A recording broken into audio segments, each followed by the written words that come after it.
It's that time of year again. The leaves are turning those really vibrant colors that everyone loves to see. Pumpkin spice, everything has returned. And people want to just sit around a campfire and enjoy the nice, cool weather. This is fine. And there's nothing more frustrating than when you gather all of your fire making supplies and then you run out of cardboard and paper with nothing to show for it. Good luck.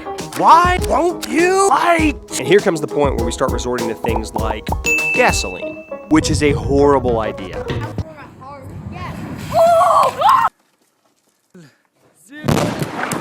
In an effort to save you some embarrassment this fall, I'm going to show you the foolproof way of starting a fire every time. As a former helicopter pilot in the Army, I had to attend the Army's Survival, Evasion, Resistance, and Escape School, otherwise known as SEER.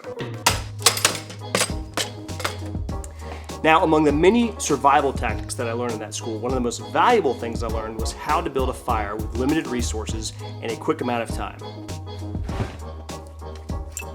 Survival knife, baby. Now, there are 4 things that you're going to need to build a good fire, and that is a form of ignition, tinder, kindling, and a fuel source. Ignition sources are things like magnesium strikers, matches, and lighters. For my ignition source, I'm just going to go ahead and use matches.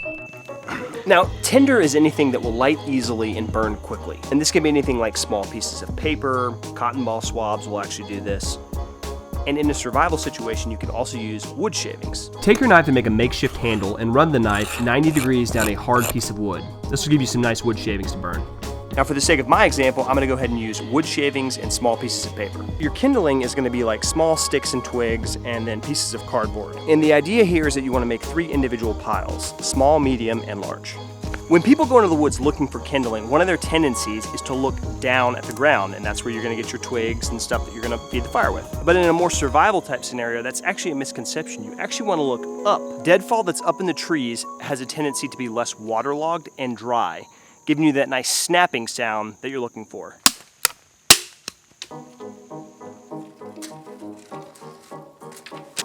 Now you want to take your stick and you want to break it from the small end all the way to the larger, thicker end, and that's how you get your small, medium, and large kindling piles.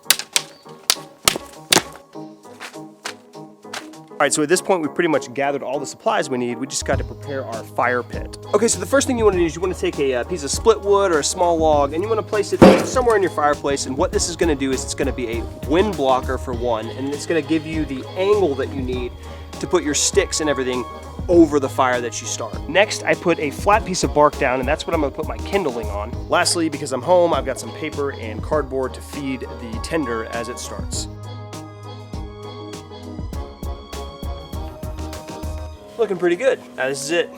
Small, medium, and for right now we're just going to wait on the large. So what we're trying to do is we're trying to get hot coals to start quickly. That's why we go small, medium, and large. Now we'll add the large.